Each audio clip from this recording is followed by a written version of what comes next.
बुद्धिमान बेटी। एक गरीब किसान की रोचक कहानी। एक गरीब किसान एक दिन साहूकार के पास कर्ज मांगने गया और बोला, मैं आपसे कर्ज मांगने आया हूँ। कृपा कर आप मुझे कुछ समय के लिए 10,000 रुपये दे दीजिए। मैं 5 वर्ष में ही आपका सारा कर्ज वापस कर दूंगा। साहूकार ने उसकी बात पर विश्वास कर उसे 10,000 रुपये दे दिए। 5 वर्ष बीत गए, लेकिन उस किसान ने साहूकार के रुपए नहीं लौटाए। तब मजबूरन साहूकार को उसके घर जाना पड़ा। लेकिन जब भी साहूकार वहां जाता, कोई न कोई बहाना बनाकर उसे वापस भेज दिया जाता। एक दिन फिर साहूकार किसान के घर पहुंचा। वहां एक छोटी सी लड़की बैठी थी। साहूकार ने उसी से पूछा, तुम्हारे पिताजी कहाँ हैं? लड़की बोली, पिताजी स्वर्ग का पानी रोकने गए हैं। साहूकार ने पूछा, तुम्हारा भाई कहाँ है? लड़की बोली, बिना झगड़ा के झगड़ा करने गए हैं। साहूकार कुछ भी नहीं समझ पा रहा था, इसलिए उसने फिर पूछा, माँ कहाँ है तुम्हारी? लड़की बोली, माँ 1 से 2 करने गई है। इन उल जलूल जवाबों से साहूकार झल्ला गया। उसने गुस्से में पूछा, और तुम यहाँ बैठी क्या कर रही हो? लड़की हंसकर बोली, मैं घर बैठी संसार देख रही हूँ। साहूकार समझ गया कि इस लड़की से किसी भी सीधी बात की अपेक्षा करना बेकार है, लेकिन उसे इन बातों का अर्थ जानने की बड़ी उत्सुकता हो रही थी। इसलिए उसने इस बार बड़े प्यार से पास बैठकर पूछा, बेटी तुम क्या बोल रही हो? सीधे सीधे बताओ, तुम्हारी इन बातों का क्या मतलब है? मैं तुम्हारी एक भी बात का मतलब नहीं समझ सका। लड़की भी मुस्कुराकर बोली, अगर मैं सभी बातों का मतलब समझा दूं तो आप क्या देंगे मुझे? जिज्ञासु साहूकार सारी बातों का अर्थ जानने के लिए व्याकुल था। वह बोला, जो मांगोगी वही दूंगा। तब लड़की बोली, पहले वादा कीजिए, आप मेरे पिताजी का सारा कर्ज माफ़ कर देंगे, तभी मैं आपको सारी बातों का अर्थ बताऊंगी। साहूकार ने वादा कर लिया। बोला, ठीक है, मैं तुम्हारे पिताजी का सारा कर्ज माफ़ कर दूंगा। अब तो अपनी कही बातों का अर्थ समझा दो। लड़की बोली, आज बताना संभव नहीं होगा, कृपया आप कल आइए, मैं कल आपको सब कुछ समझा दूंगी। साहूकार अगले दिन फिर उस किसान के घर गया।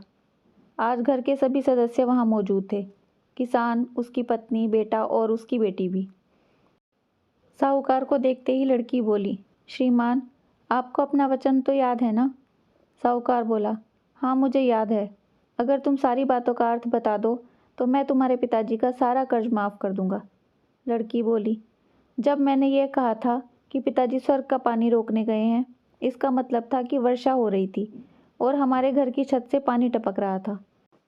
पिताजी पानी रोकने के लिए छत को ठीक कर रहे थे। वर्षा का पानी आसमान से ही गिरता है और हम लोग तो यही मानते हैं कि आसमान में ही स्वर्ग है। बस पहली बात का अर्थ यही है। दूसरी बात मैंने कही थी कि भैया बिना झगड़ा के झगड़ा करने गए हैं, इसका मतलब था कि वे रेंगनी के कांटों को काटने गए हैं। अगर कोई भी रेंगनी के कांटों को काटेगा तो उसके शरीर में जहाँ तहाँ कांटा गड़ ही जाएगा, यानी झगड़ा नहीं करने पर भी झगड़ा होगा और शरीर पर खरोंचें आएंगी। साहूकार सहमत हो गया उसकी बातों से और मन ही मन उसकी चतुराई की प्रशंसा करने लगा। उसने उत्सुकता से पूछा, और तीसरी और चौथी बात का मतलब बेटी? लड़की बोली, श्रीमान, तीसरी बात मैंने कही थी कि माँ 1 से 2 करने गई हैं। इसका मतलब था कि माँ चना दाल पीसने यानी उसे 1 का 2 करने गई थी। अगर साबुत अनाज को पीसा जाए तो 1 दाने के 2 भाग हो जाते हैं। यही था तीसरी बात का अर्थ। रही चौथी बात, तो उस समय मैं भात बना रही थी और उसमें से 1 चावल निकाल कर देख रही थी कि भात पूरा पका है या नहीं। इसका मतलब है कि मैं 1 चावल देखकर ही जान जाती कि पूरा चावल पका है कि नहीं, अर्थात चावल के संसार को मैं घर बैठी देख रही थी। यह कहकर लड़की चुप हो गई। साहूकार सारी बातों का अर्थ जान चुका था। वह लड़की की बुद्धिमानी भरी बातों से स्तब्ध था।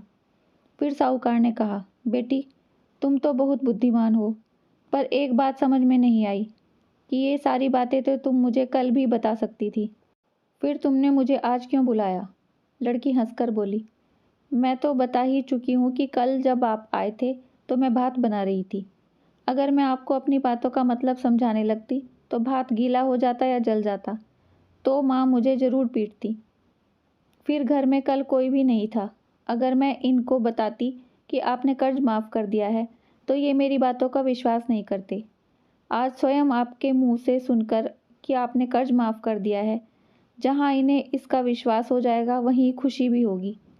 साहूकार लड़की की बात सुनकर बहुत ही प्रसन्न हुआ। उसने अपने गले से सोने की चेन निकालकर उसे देते हुए कहा, बेटी, यह लो अपनी चतुराई का पुरस्कार। तुम्हारे पिताजी का कर्ज तो मैं माफ़ कर ही चुका हूँ। अब तुम्हें या तुम्हारे घर वालों को मुझसे बहाना नहीं बनाना पड़ेगा। अब तुम लोग निश्चिंत होकर रहो। अगर फिर कभी किसी चीज़ की ज़रूरत हो तो बेझिझक होकर मुझसे कहना। इतना कहकर साहूकार लड़की को आशीर्वाद देकर चला गया। लड़की के घर वालों ने उसे खुशी से गले लगा लिया। और ऐसे एक बेटी ने अपनी बुद्धिमानी से अपने पिता का कर्ज माफ़ करा दिया। तो बताइए कैसी लगी कहानी आपको? अपने विचार कमेंट्स में ज़रूर बताइए।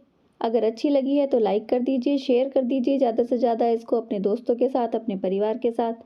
और अगर अभी तक चैनल को सब्सक्राइब नहीं किया है तो दिल छू लेने वाली ऐसी ही इंटरेस्टिंग कहानियों के साथ जुड़े रहने के लिए चैनल को सब्सक्राइब कर लीजिए।